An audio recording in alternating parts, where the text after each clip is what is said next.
হ্যাঁ গাইজ, আসসালামু আলাইকুম। আশা করি সকলে ভালো আছেন, আপনাদের দোয়া ভালো আছে, আমিও ভালো আছি। তো দেখতে পাচ্ছেন প্রায় 7.5 ফুটের মতো একটা চিল ঘুড়ি তৈরি করেছে এক ছোট ভাই।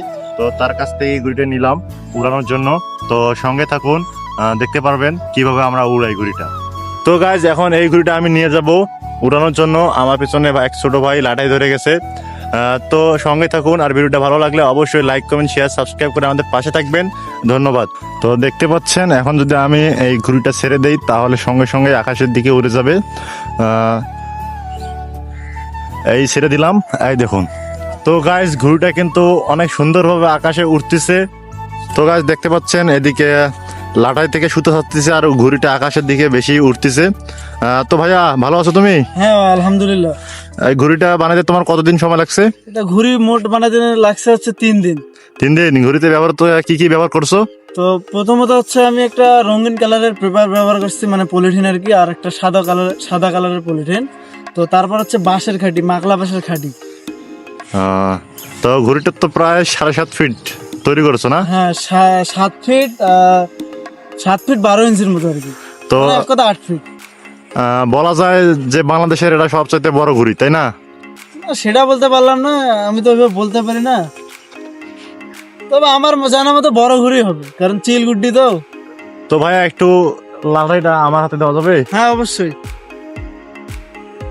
তো গাইজ, এখন আমি ঘুড়ির লাটাইটা নিলাম।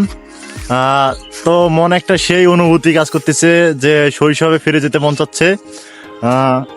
ভিডিওটি ভালো লাগলে অবশ্যই লাইক কমেন্ট শেয়ার এবং সাবস্ক্রাইব করে আমাদের পাশে থাকবেন। দেন দেখুন পিছনে ঘুড়িটা কত সুন্দরভাবে উঠতেছে আর কত দূরে গেছে। গাইজ, এখন ঘুড়িটা আকাশ থেকে নামতেছে, মানে অর্থাৎ বাতাস খুব কম, হালকা। সেই জন্য আমি তার ঘুড়ি তাকে দিয়ে দেবো। এখন সে ঘুড়িটা নিয়ে দৌড় দিবে যাতে ঘুড়িটা আরো উপরে উঠে।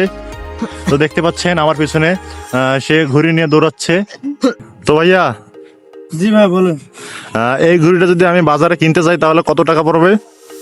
হ্যাঁ, রেডিমেড ঘুড়ি যখন নেবেন তখন হচ্ছে কাপড় দিয়ে সুতির আপনার টেট্রনের কাপড় দিয়ে বানা থাকবে, এবং ওর সাথে এগুলা মানে প্লাস্টিকের এগুলা মানে খাঁটি থাকবে, বাঁশের খাঁটি থাকবে না। সেক্ষেত্রে কত 500 টাকা প্লাস দাম পড়বে। আর আপনার বাসায় তৈরি করতে কত টাকা লাগছে? আমার বাসায় তৈরি করতে কোনো টাকা লাগে না। সব বাসায় ছিল? জি।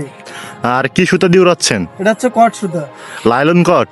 হ্যাঁ হ্যাঁ। তো গাইজ, আমার অলরেডি ইউটিউব চ্যানেলে একটি সিল ঘুড়ি বানানোর টিউটোরিয়াল দেওয়া আছে। আপনারা যদি ঘুড়ি বানাইতে না পারেন তাহলে আমার সেই টিউটোরিয়াল ভিডিওটা দেখে আসবেন। আশা করি আপনারা বুঝতে পারবেন এবং আমরা সকলেই ঘুড়ি বানাতে পারবেন। গাইজ, অনেকদিন পর ঘুড়ি উড়াচ্ছি। একবারে সত্য কথা বলতেছি যে একবার শৈশবে ফিরে গেছি। এই ঘুড়ি উড়ালে মনে হয় শৈশবের দিনগুলো, শৈশবে কতটা ভালো ছিল, সেই সময়গুলোকে অনেক মিস করি গাইজ। তবে গাইজ, এই ঘুড়ির সৌন্দর্যটা আরেকটু বৃদ্ধি পাইতো যদি ঘুড়ির কালারটা আরেকটু সুন্দর হইতো। মাঝে সাদা দিছে আর সাইডে লাল হলুদ দিছে। তো এই কারণে ঘুড়ির সৌন্দর্যটা একটু কম, তবে বাট অনেক সুন্দর ওরে ঘুড়িটা। তো গাইজ, আজকের ভিডিওটা এ পর্যন্তই। যদি ভালো লাগে তাহলে অবশ্যই লাইক কমেন্ট শেয়ার ও সাবস্ক্রাইব করে আমাদের পাশে থাকবেন। ধন্যবাদ। আল্লাহ হাফেজ।